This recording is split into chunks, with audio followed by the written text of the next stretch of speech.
మన దేశంలో విద్యా వ్యవస్థ ఒక మిషన్లా మారిపోయింది. గతంలో 4 సంవత్సరాల కాలేజ్ ఫీజు ఎంతుండేదో ఇప్పుడు ఒక నెల నర్సరీ ఫీజు కూడా అంతే అవుతుంది. ఫీజులు పెరుగుతున్నాయి కానీ విద్యా నాణ్యత పెరగడం లేదు. తరగతి గదులు పాతబడిపోయాయి, మరుగుదొడ్లు అధ్వానంగా ఉన్నాయి, ఇంకా ఉపాధ్యాయులకు తక్కువ జీతాలు ఇస్తున్నారు. అసలు ఎందుకు ఇలా జరుగుతుంది? విద్యా సంస్థల పేరుతో జరుగుతున్న 15 మోసాల గురించి నేను ఇప్పుడు చెప్పబోతున్నాను, వినండి. ఫస్ట్ పాయింట్ వచ్చేసి డొనేషన్లు. మంచి పాఠశాలలో సీటు కోసం తల్లిదండ్రులు వేలల్లో లక్షల్లో డొనేషన్లు కట్టాల్సి వస్తుంది. పాఠశాలలు వీటిని డొనేషన్లని పిలిచిన నిజానికి ఇది ఒక లంచం మాత్రమే. ఇంకా సెకండ్ పాయింట్ వచ్చేసి నిర్దేశించిన దుకాణాలు. యూనిఫామ్, బట్టలు ఇంకా పుస్తకాలను కమిషన్ల కోసం పాఠశాల సూచించిన నిర్దిష్ట దుకాణాల నుండే కొనుగోలు చేయాలని ఒత్తిడి చేస్తూ ఉన్నాయి. ఇక థర్డ్ పాయింట్ వచ్చేసి ప్రతి ఏటా మారే పుస్తకాలు. పాత పుస్తకాలు పనికి రాకుండా చేయడానికి ప్రచురకర్తలు కేవలం కవర్లు మార్చి కొత్త ఎడిషన్లు తెస్తారు. దీనివల్ల ఒకే ఇంట్లోని చిన్న పిల్లలు తమ అన్నదమ్ముల పాత పుస్తకాలను వాడలేకపోతూ ఉన్నారు. ఇక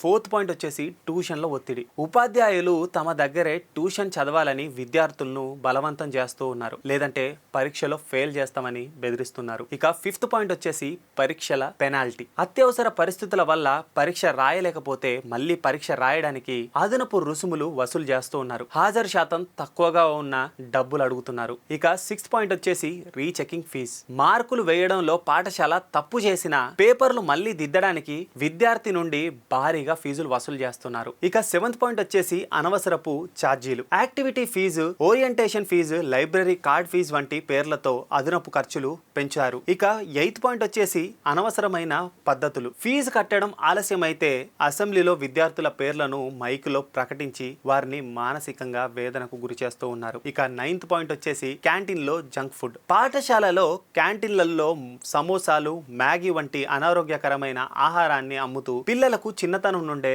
చెడు అలవాట్లు చేస్తూ ఉన్నారు. ఇక 10th పాయింట్ వచ్చేసి పారిశుద్ధ్య లోపం. పాఠశాలల్లో మరుగుదొడ్లు అపరిశుభ్రంగా ఉండటం వల్ల పిల్లలు నీళ్లు తాగడానికి కూడా భయపడుతూ ఉన్నారు. ఇది వారి ఆరోగ్యంపై తీవ్ర ప్రభావం చూపుతుంది. 11th పాయింట్ వచ్చేసి ప్రాక్టికల్ విద్య లేకపోవడం. నిజ జీవితంలో అవసరమయ్యే ఆర్థిక అంశాలు, పోషకాహారం వంటి వాటి కంటే కేవలం జ్ఞాపక శక్తిని పరీక్షించే మార్కులకే ప్రాధాన్యత ఇస్తూ ఉన్నారు. ఇక 12th పాయింట్ వచ్చేసి ఉపాధ్యాయుల తక్కువ వేతనాలు. పాఠశాలలు కోట్లలో సంపాదిస్తున్న రేపటి పౌరులను తీర్చిదిద్దే ఉపాధ్యాయులకు మాత్రం చాలా తక్కువ జీతాలు ఇస్తూ ఉన్నారు. ఇక 13th పాయింట్ వచ్చేసి లాభాపేక్ష లేని సంస్థల ముసుగు. చట్టంలోని లొసుగులను వాడుకొని నాన్ ప్రాఫిట్ పేరుతో పన్నులు ఎగ్గొడుతూ పాఠశాలలు భారీ లాభాలు గటిస్తూ ఉన్నాయి. ఇక 14th పాయింట్ వచ్చేసి తల్లిదండ్రులకు అధికారం లేకపోవడం. ఫీజులు కట్టే తల్లిదండ్రులకు పాఠశాల నిర్వహణపై ప్రశ్నించే అధికారం గాని, రివ్యూ ఇచ్చే అవకాశం గాని ఉండడం లేదు. 15th పాయింట్ వచ్చేసి క్రీడలపై నిర్లక్ష్యం. వారానికి కేవలం 2.5% సమయం మాత్రమే క్రీడకు కేటాయిస్తూ ఉన్నారు. దీనివల్ల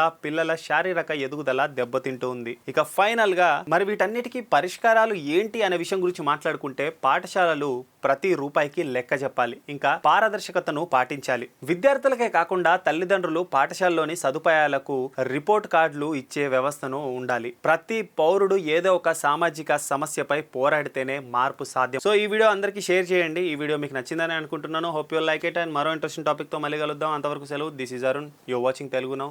సైనింగ్ ఆఫ్.